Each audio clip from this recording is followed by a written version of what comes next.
एकजना तुलसा भन्ने केटीले चाहिँ यो योगेन्द्र भाट र रश्मि पनेरो बीच बोलेको रहेछ कि रश्मि पनेरोले पैसा फर्कायो भने योगेन्द्र भाटले रश्मि पनेरोको बदनाम गरेको फर्किन्छ त भनेर होइन। बदनाम गरेको कसरी फर्किन्छ? बदनाम गरेको त बदनाम गर्नुभन्दा पहिला सोच्नु पर्ने हो नि त त्यो केटीले। आफ्नो बुढा हुँदा हुँदै परपुरुषसँग लाग्नु, उसँग बस्नु, उसँग सुत्नु, त्यो हो बदनाम भनेको। बुढोले एउटा कुरा उठाउँदाखेरि होइन, त्यत्रो 3-3 महिनासम्म आफ्नो बुढीसँग हात पाउँ जोड्दाखेरि, आफ्नो ससुरो भनाउँदोसँग हात पाउँ जोड्दासम्म, 3-3 महिनासम्म पर्खेर बस्दासम्म त्यो केटाको मनमा के बित्यो होला। अनि केटाको पनि त फ्यामिली छ, दाइ भाइ छन्, इष्टमित्र छ, साथीहरू छन्, तिनीहरूको अगाडि पनि त उसले शिर देखाउन पर्छ, आँखामा आँखा जुझाएर हेर्न सक्नु पर्छ। केटा मान्छे होइन, तिनीहरूको बदनाम हुँदैन। त्यति विश्वास गरेर आफ्नो बुढीलाई पढ्न अमेरिका पठाउनु अनि बुढी भनेको अरू केटाहरूसँग लाग्नु, त्यो केटा मान्छेको बदनाम होइन।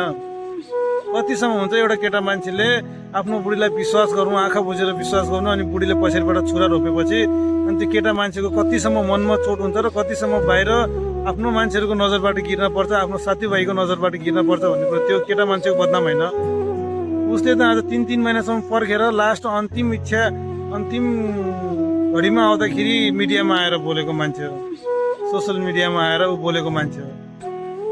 केटा मान्छेको बदनाम गरेको त्यो केही पनि भएन, केटा मान्छेको इमोसन नै होइन। अनि केटी मान्छे चाहिँ उता गएर अरूसँग नाङ्गिन हुने, सुत्न हुने, लिभिङ टुगेदर बस्नु हुने, अनि उसको मर्जी अनुसार बिना रिजनको छोड्छु भन्न हुने, अनि त्यो केटी मान्छेको इज्जत हो। इज्जत केटी मान्छेको त्यति बेला हो, त्यो केटी मान्छे जब आफ्नो बुढो हुँदा हुँदै अरू केटाहरूसँग गएर सुत्न, अरू केटाहरूलाई आफ्नो लाइफमा ल्याउन, त्यो के बदनाम भनेको।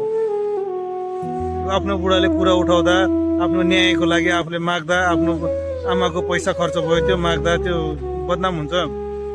नदिएपछि के गरोस् मान्छे, लास्ट विकल्प मान्छेको पनि त हुन्छ नि। त्यत्तिकै हावा ताल्न कुरा नबुझेर फर्किन्छ इज्जत। केटा मान्छेको इज्जत हुँदैन, केटा मान्छे होइन। जे पनि त्यत्तिकै हावा ताल्न भिडियो नबनाऊँ कि त्यो मनमा आयो भन्दा पनि क्यामेरा अन गरेर नबोलौँ। के कुरा सही छ, के कुरा गलत छ, मान्छे सबै एउटै हो होइन। केटी मान्छे पनि केटा मान्छे पनि, र त्यसमा गल्ती चाहिँ कसले गरेछ? केटी भएर केटीको सपोर्ट गरे, केटा भएर केटा सपोर्ट गरे होइन के। र गल्ती कसको छ, केटाको छ कि केटीको छ? त्यो हिसाबले हो कि मान्छेले जज गर्ने भनेको। त्यो आफ्नो दिमागमा आयो अनि ठ्याक्कै क्यामेरा अन गरेर जे पनि बोलिदियो, त्यो हुँदैन नि त। त्यसरी हावातालमा नबोलाउनु। एउटा मान्छेको जिन्दगीको सवाल छ, आफ्नो फ्यामिलीको सपोर्ट